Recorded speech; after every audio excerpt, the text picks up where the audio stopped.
இங்கே தானே இருப்பான் அந்த ஆளு. திருந்தி வேலைக்கு ஏதாவது போயிட்டானா?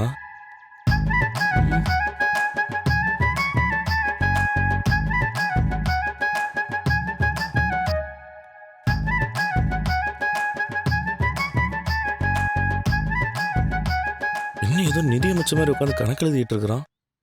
வணக்கங்க. வாங்க, மனோஜ் தம்பி தான் நீங்க? ஆமாம், கடைக்கு வரும்போது நம்ம பார்த்துருக்கோமே. எப்படி இருக்கீங்க? நான் நல்லா இருக்கேங்க. நீங்கள் என்ன நோட்லாம் வச்சு எழுதிட்டு இருக்கீங்க? கணக்கு வழக்க பார்த்துட்டு இருக்கேன் பிரதர். நிறைய பேர் வட்டிக்கு வாங்குறானுங்களா, சரியாவே திருப்பி கொடுக்கறது இல்ல. ஆமாம், என் அண்ணன் கூட சொல்லியிருக்கிறான் நீங்கள் வட்டி கொடுவீங்கன்னு. தொழிலாம் எப்படி போயிட்டு இருக்குது? ஏதோ போயிட்டு இருக்கு பிரதர். ஆமா, நீங்க என்ன இந்த பக்கம்? உங்க அண்ணன் தான் வந்து இங்க படுத்து கிடப்பான்.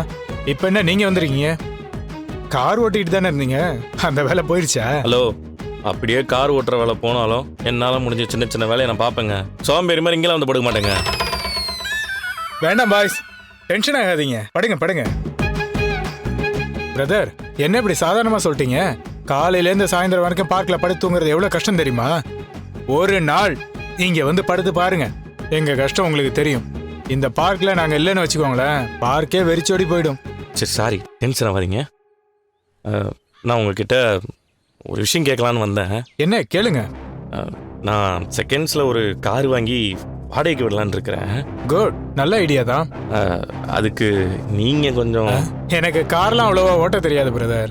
அது இல்லைங்க, கார் வாங்குறதுக்கு ஒரு 2 லட்சம் தேவைப்படுது. நான் 2-3 இடத்துல கடன் கேட்டேன், எங்கேயும் கிடைக்கல. அப்போ தான் எனக்கு உங்கள் ஞாபகம் வந்துச்சு. ஒரு 2 லட்சம் வட்டிக்கு கொடுத்தீங்கன்னா நல்லாயிருக்கும். என்ன பிரதர், என்கிட்ட வந்து இவ்வளோ பணம் கேட்குறீங்க? நீங்கள் தான் பெரிய லெவலில் பிஸ்னஸ் பண்ணிட்டு இருக்கீங்கல்ல, மனோஜ் கூட இப்போ பணம் கொடுத்தீங்கல்ல? ஆமாம், கொடுத்தேன். ஓ, அப்போ உங்ககிட்ட தான் வாங்கியிருக்கானா? ஆமாம், ஒரு 4-5 மாதம் இருக்கும். ஒரு 20,000 வாங்கினா, அதவும் அண்ணங்கிட்ட இருந்து வாங்குறதுக்குள்ள படாத பாடுபட்டு நான் தெரிஞ்சு தான் வாங்கினேன். என்னை பார்க்கும்போதெல்லாம் ஓடிக்கிட்டு இருந்தான். ஒரு வழியாக அவங்க ஒய்ஃப் கிட்ட வாங்கிட்டேன். இப்போ ஒரு 4 லட்சம் கொடுத்தீங்கல்ல? 4 லட்சமா? நானா? பிரதர், அவ்வளவு கடன் கொடுக்கற அளவுக்கு என்கிட்ட பணம் இருந்துச்சுன்னா நான் ஏன் இங்க உட்காந்து 5-10ன்னு வாங்க வேண்டிய கடன்லாம் எழுதிட்டு இருக்கேன்? ஓ, அப்படியா? அப்ப நீங்க கொடுக்கலையா? உன் அண்ணங்கிட்ட 20,000 கொடுத்ததுக்கே எனக்கு சென்னையெல்லாம் சுத்தி காமிச்சிட்டான்.